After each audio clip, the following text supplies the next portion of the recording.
guys, so I'm here today to talk to you about time management. I have my cup of coffee and my My Little Pony mug because it does not matter how many degrees I get, I will forever love My Little Pony.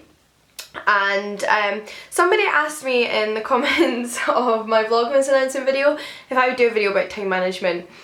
Now, rather than sit around stressing out about what should and shouldn't be in this video, how I should structure it, I figured that wouldn't get done. Instead, I should just sit down and just go for it and see what comes out of my mouth. Now, the only reason I think I'm slightly more comfortable just rambling at you and hopefully coming out with something good for this topic is that I do think, as things go, time management is one of the things I'm quite good at, especially at university. I was pretty good at my time management. It was one of the things that was not my biggest problem. So hopefully I can give you some useful advice. Now, I must say, what works for me isn't necessarily going to work for you. The thing about giving advice concerning university is that different things work for different people and we all work slightly differently.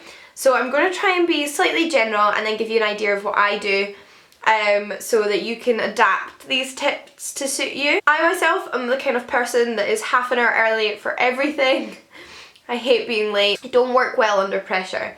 Now, I know some of you probably find it easier to write an essay closer to the deadline than further away, and that might work for you. So you might be somebody who thinks about things but doesn't start writing until quite close to the deadline, but then produces a good essay at the end and gets it in on time. And that's fine if that works for you. But if you're currently finding that you're writing things really close to the deadline and are not getting the marks that you want, and you think that's the way you work, then, you know, maybe you need to reconsider. So I'm the kind of person that like to change the deadlines of my essays. So say I was given a deadline for the 30th of November. I would write in my diary that that essay was due on the 28th of November, maybe earlier. And that wouldn't just be so that I would still finish it on the 29th. I would finish that essay on the 27th. Once I gave myself a new deadline, that was my deadline. And obviously that provided me with time for disasters. If something happened that meant I really needed that day or 2 days extra or 3 days extra to fix something, then I could. But more often than not, I handed the essay in on my deadline, not the deadline I was given. Sometimes I gave myself a week early deadline, and that's what I would do. And I think creating your own deadlines really worked for me. And I think particularly, say you have 2 essays due on the 30th of November, which is my hypothetical date for everything now. So you probably know from like week 2 or 3 that you've got those essays due on the 30th of November. They're both 4,000 word essays and it's currently the 1st of October, so you have 2 months. Then you write in your diary that one of those essays is due on the 30th of October. You might not actually be able to physically hand over to the university on that date, but you finish that essay on the 30th of October. You know, like, don't say I'm going to write these 2 essays simultaneously, concentrate on one and then find it's a week and a half to the deadline. You finished one essay but haven't started the other. Create personal deadlines. And I think that is one of the biggest things that worked for me when it came to time management, was creating personal deadlines.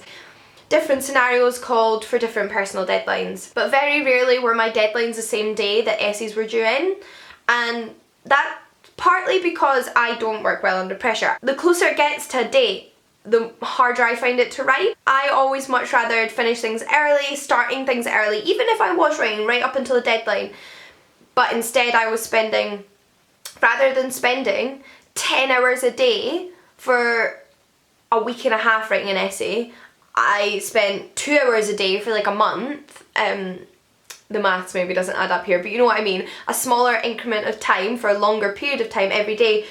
Way, way less stressful, I can promise you. That you know, oh, it's 4 o'clock. I've been writing for 3 hours. That's my writing goal met for the day. I don't need to keep going because I still have another month to finish this essay. But I've done my job for today, rather than saying, oh, I've got a month to finish this essay, I'll start it tomorrow.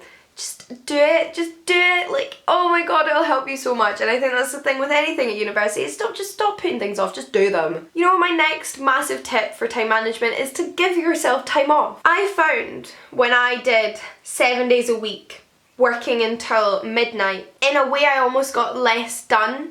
I didn't use my time as well. I would take breaks in between and watch a TV show. I would sit and stare into space in between. My time wasn't used as well because I knew I was using all my time for uni. And in a way it worked so much better those times when I knew I do uni work Monday through Saturday and I finish every day at 6 and I don't do uni work after then. I start at 9, I finish at 6, I do it 6 days out of 7. My evenings are free and my Sunday's free. To be honest, it's because I worked on a Sunday. But I'm not doing uni work in those times. I used the time I did a lot for university way more intensely, and like I think I did a lot more. My like say ratio of words or reading pages to an hour was way higher because I knew I was finishing at 6. I was going to use this time, wasn't going to do anything else in it, and then afterwards I was free. I was free to go to the pub, I was free to go out for dinner, I was free to sit in the flat with my flatmate and watch TV, I was free to sit by myself and watch a film or read a book. And that works so much better if you know you've got time off. And I had a lecturer say that to me in 4th year with dissertation. She said, have a day off. Like, do not burn yourself out. Now, I'm not saying don't do anything, don't have more days off than you have days on, but take time for yourself. So if that means one day where you do no uni work, have that day. If that means you use every day to do uni work but you never do work after 6, do that, whatever works for you. But make sure you've got time off. And obviously, like I said, that can be difficult if you also have a job like I did. I didn't do uni work on Sundays because I was at work every Sunday. So some of that time off may not be time off, it may be work. But if you can then find another small time, if it means if you stop early on a Saturday like at 2 and you get the rest of the Saturday to yourself and then are working on the Sunday hypothetically, just try and schedule in some time for yourself that's not uni time. Getting up early. Now I hate getting up early, like I hate it, I just want to lie in my bed, I just, like all of us, but I do find that before 12 o'clock my brain is at its height. Now some of you will be different, some of you will be after 6 o'clock is your brain time. For me, I found whenever my schedule meant I was getting up and starting work at 8 or 9, what I produced was so much better, and by 12 o'clock I had done so much. So if you've not tried getting up early, which I wouldn't be surprised if some of you hadn't, try it. You know, it's going to be difficult for the first few days, the first few weeks, but once you get into a routine you'll be so happy. And going along with the time to yourself thing would be to take lunch breaks, things like that. Don't work and eat. Try and schedule your day so it means that you can have half an hour to an hour where you're just eating your lunch, maybe chatting with friends, having coffee, putting down the laptop or the book and just stepping back, digesting, having a mental break and then going back to it.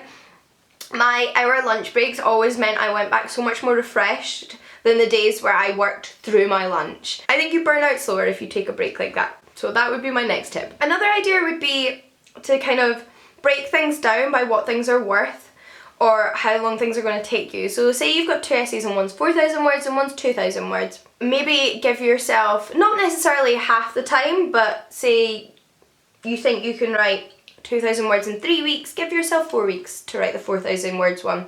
Break your time up like that. And I would say as soon as you know what you've got to do, or most of what you've got to do, try and allot the time. Try and break down the rest of your term into weeks you're going to do stuff. And start as soon as possible. It's unlikely you're going to start your essays first week back. My terms were always 11 to 12 weeks and I had always started my essays by the 3rd week. 3rd week was when, right, I am at uni now, like my essays are getting started this Monday, and I did. And I think that's another thing about time management is you've just got to do what you tell yourself to do. I know that takes a lot of self-discipline and it's maybe not what you want to hear. It's not a magical tip. But sometimes you just need to do what you need to do. And I think so often we make excuses and just don't do the sensible thing. So do it. If you need to just listen to my voice in your head saying do it, do it, do it. Oh, and I think my last little tip would be to say to try and not miss lectures. Like, I know at university, if you miss a lecture, quite often you can catch up on the material you've missed in that lecture. Say you want a lie-in that day, or you're hungover, or you've had 2 lectures already and you're just like, well, I don't want to go to the next one, so you decide to go for coffee instead. Fair enough if you're ill and can't make it. But I find the time you spend catching up on a lecture is much more than just going to the lecture. Quite often the time that you spend then redoing that lecture in your bed is going to be more time than it would have been just to go to the lecture. You might not understand something and have to find out what that meant, whereas you could have just asked it in class. But like I said, again, these are the things that worked for me at university. I know none of these sound like particularly magical tips, but I think sometimes the basics, what we always know but don't necessarily do, is what we should be doing. And maybe this video has inspired you to just do the things you need to do. So hopefully this was helpful. I think the main thing is really just self-discipline. And it might take you a year or so to get used to. I'm not saying I went into uni from day one and had this cracked, but by the end I kind of had a system down and it worked for me. So hopefully it will work for you too. And yeah, my coffee's been drunk, so I think that means it's time to go. Until next time guys, good luck with all of your studies and I'll see you all again soon. Bye!